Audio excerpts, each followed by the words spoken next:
Vi kender det næsten alle sammen. Efter en sjov aften med lidt for meget godt at drikke, så er den efterfølgende morgen og resterende dag knap så sjov. Men hvad nu hvis man kunne slippe for de her tømmermænd? Det kan man måske nu med den her fætter. Kaktuspillen, som lover en reducering på op til 50% af ens tømmermænd. For at finde ud af, om kaktuspillen holder, hvad den lover, så skal jeg være fuld i aften. Vores test løber over 2 separate aftener adskilt af en enkelt hviledag. Hver aften skal jeg indtage i alt 10 genstande i perioden 20.00 til midnat. I aften prøver jeg uden kaktuspiller, men om 48 timer prøver jeg så med kaktuspiller. Dagen derpå vil jeg hver gang udsætte mig selv for nogle fysiske test for at se, om kaktuspillerne virker. Klokken er 2 minutter over, og vi går i gang.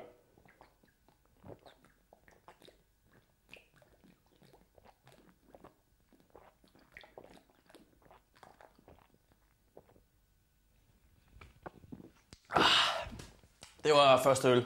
Det er blevet tid til at prøve at se, hvad min promille er på nuværende tidspunkt i forsøget. Så det prøver vi. Promillen er lige nu på 0,8.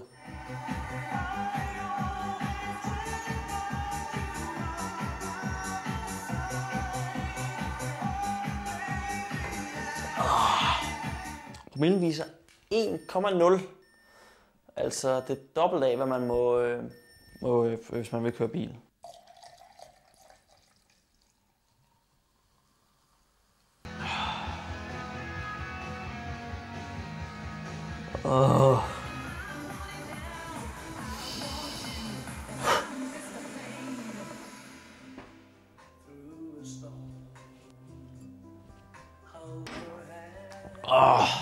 En 10 genstande er blevet til. Lad os prøve at se, hvad promillen er. Promillen er 1,3. Man får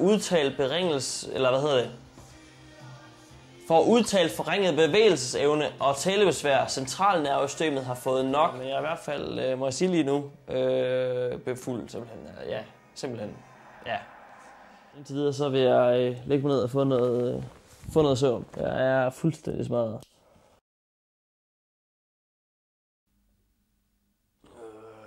Jeg kan godt mærke, det er ikke helt optimalt.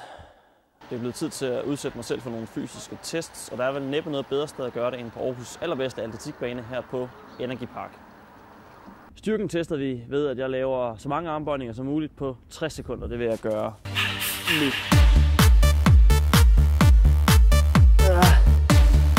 Så er det blevet tid til at teste kondition. Vi starter med en 100 meter. Vi runder dagen af, og det gør vi med OL-distancen 1500 meter.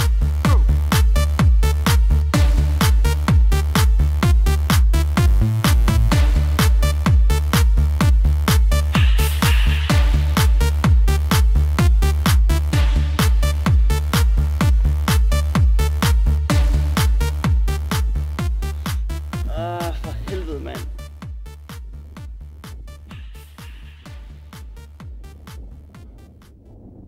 Det var så de forskellige tests. Nu bliver det spændende at se, om kaktuspillen har nogen effekt. Jeg må i hvert fald sige, at jeg har haft det skidt i dag. Jeg har været tung i hovedet. Jeg glæder mig egentlig bare til at komme hjem, sådan set.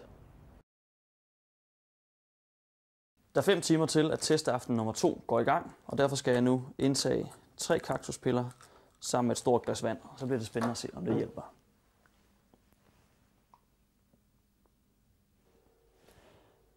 Ja, så sidder jeg her endnu en gang, klar til testaften nummer 2. Jeg starter med en øl, og så er det jo sådan set bare at sætte kurs mod de 10 genstande igen.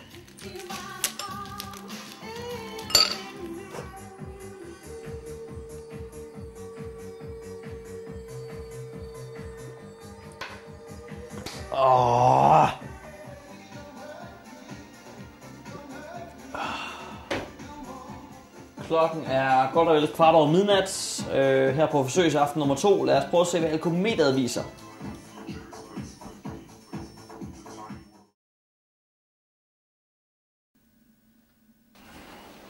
Det må bare føles det en lille smule bedre den anden dag.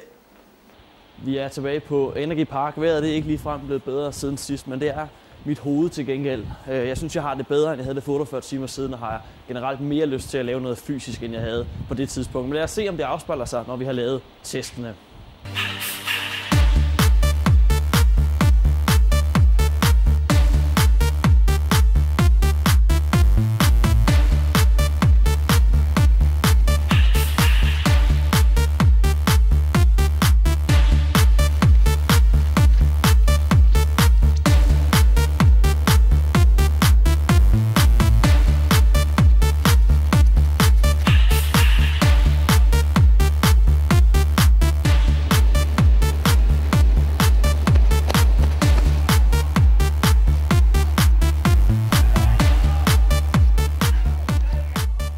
fik vi afsluttet testdag nummer 2, og I må altså sige, at der var en markant forbedring i alle 3 øvelser. Og jeg har også haft det bedre i dag op i hovedet. Så hvis man måske skal ud og præstere dagen efter sit drikkeri, eller bare gerne vil have det lidt bedre, så kan det altså godt svare sig at betale de her godt og vel 130 kroner, som kaktuspillerne koster.